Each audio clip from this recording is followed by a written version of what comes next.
Social media पर जैन समाज के सबसे लोकप्रिय जैन न्यूज़ चैनल महालक्ष्मी से आप सभी को आज फिर सादा जय जैन 8 बजे आपके पास कुछ खास बात आपके लिए।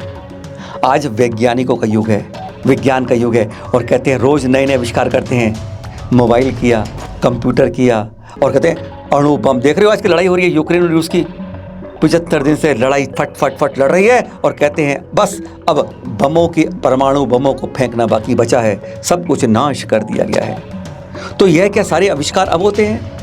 पर सुना है हमने ये भी कि रावण उड़र खटोले से उड़ता था, देखा था आपने, हर कोई जानता है। हनुमान संजीवनी बूटी लेके लिए कैसे पहाड़ों को रात रात में चढ़ जाते हैं, चले जाते हैं हवा से ही। तो जब वह लोग उस समय ऐसा कर सकते थे जिसके आविष्कार हम अब कर पा रहे हैं, तो क्या तब वह जानते नहीं थे कि मोबाइल क्या होता है, कंप्यूटर क्या होता है और इस तरह के अणुबम क्या होते हैं? हकीकत में चाहे वो महावीर स्वामी हो, आदिनाथ स्वामी हो, चाहे श्री राम हो, चाहे हनुमान जी हो, सब कुछ जानते थे। आपको विश्वास नहीं हुआ कि वह सब जानने के बावजूद फिर उन्होंने उनकी रचना क्यों नहीं की, उनको शुरुआत क्यों नहीं की? अब यह सोच सकते हैं आप। इसके बारे में खुलासा करवाते हैं हम मुनि पुंगव श्री सुधा सागर जी से। आखिर उन्होंने इनकी बात क्यों नहीं करी, आखिर खोज की, सुनिए जरा। कि अपने जो भगवान थे, महावीर हो, श्री राम हो, हनुमान हो, ये अपने आप में बहुत ज्ञानी थे, बहुत ज्ञान था, वो सर्वज्ञ थे। वो कंप्यूटर बनाना जानते थे, मोबाइल बनाना जानते थे, अणुबम बनाना जानते थे, लेकिन उन्होंने किसी को, अपने भक्तों को बताया नहीं। क्योंकि हमारे जो जितने भी महान आत्मा हैं, ये मानव के भेष में मानवतावादी थे। मानवतावादी का सिद्धांत होता है कि वो अपने फॉलोवर को या अपनी संतान को उस चीज का उपदेश नहीं देता जिससे साइड इफेक्ट, नुकसान ज़्यादा हो। तो हमारे महान जो आदर्श हुए हैं, उन्होंने, वो जानते थे कि कैसा मोबाइल बनता है, लेकिन उन्होंने उपदेश नहीं दिया, उसको बनाने की विधि नहीं बताई, क्योंकि उनसे जानते थे नुकसान क्या है। और आज का जो विज्ञान है मानवतावादी नहीं है, मानववादी है। सुन लिया आपने गुरुवर से, मानवतावादी और मानववादी में बहुत फर्क है। विज्ञान मानववादी है और इसकी लाइफ कितनी होती है जो आविष्कार करता है? 20, 25, 30 साल। विज्ञान कहता है तो पुराना हो गया, कचरा हो गया, नई बात सुनते हैं। आपको मालूम है आज की तारीख में हम रोजाना हमारे देश में 16 करोड़ लीटर दूध का उत्पादन होता है।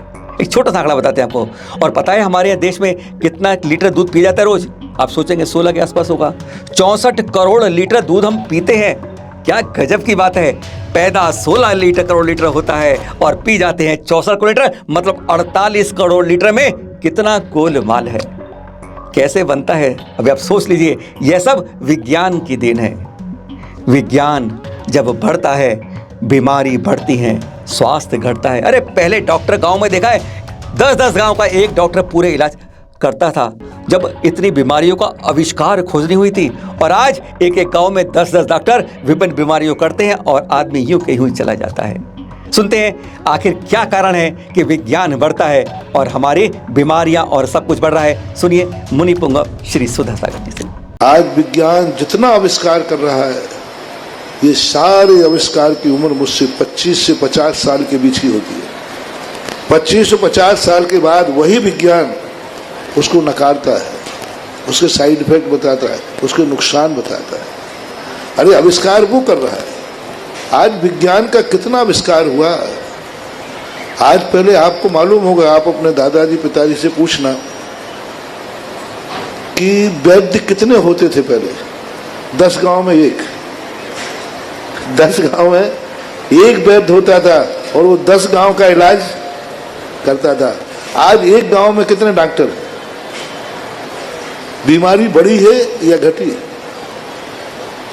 आज इतनी बीमारी बढ़ गई कि हर चीज का डॉक्टर। पहले एक वैद्य होता था, कोई मरने की संख्या इतनी कोई ज्यादा नहीं थी, और एक वैद्य 10 गांव को निपटाता था। आज एक गांव में 10 डॉक्टर हैं। बीमारी, विज्ञान की बीमारी बढ़ी है। विज्ञान ने जितने आविष्कार किए, आज सब्जी, गेहूं, अनाज सब केमिकल मिल रहा है। किसकी खोज है? आज भारत में 16 करोड़ लीटर दूध होता है और 64 करोड़ लीटर की खपत है। कितना हुआ? बीच में कितना गैप हुआ भाई? 48 48 करोड़ लीटर जो दूध है वो गंदा दूध है। किसने सिखाया ये गंदा बनाना?